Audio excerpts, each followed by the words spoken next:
I'm going to talk about how you might manage multiple panels on the same day, or multiple panels and splitting panels up if there are conflicts, etc. So what we've got here is two panels on the same day, which will often be the case. You may have many more. So all the trainees that are in that panel are on the right hand side, and often this list might go on to 20, 30 or even more for each of these.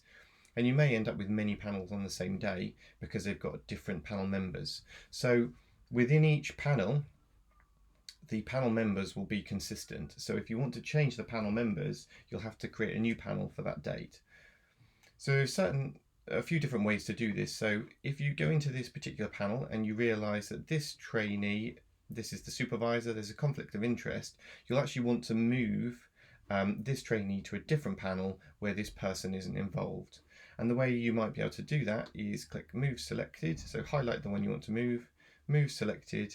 You can select a different date if you want to move it, but you might just want to move it to a different panel today. Click on that,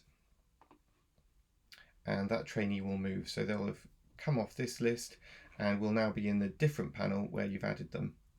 So that this trainee now has different panel members.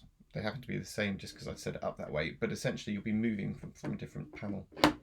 Equally, what you could do is, if you realise that one of these people knows this trainee and you don't have another panel set up, you could click Split Selected, and you can select as many as you want to split them off. Click OK, and what that will do is it will split them off into a whole separate panel where it's just the ones you've selected, and then you can remove this panel member and then add a different one if that's what you want to do.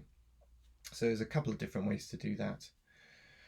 You also might find that at the end of the day you have got a few trainees which you haven't been able to do on this particular ARCP, and you want to move them to another date. And what you would then do is click Move Selected, and then select a different date that you want to take them to, click on it, and it would send them to that. It would move them to that particular date.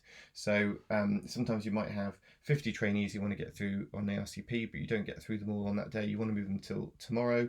You'd select the ones you haven't done and then click on the ARCP tomorrow, and it would move them to there. You can also obviously delete selected, or by pressing this bin you would delete them as well. But just bear in mind, if you're deleting them, you're completely removing them from the ARCP process. So that trainee is kind of lost to ARCP. It's easy to find them because we can do a search to find all those that aren't booked into an ARCP. But it's worth, instead of deleting them, just moving them to another ARCP if they're all set up. But therefore you're not losing any trainees. So those are the main features. You've got split, move and delete, and you can highlight the trainees you want to do these actions by clicking this little box here.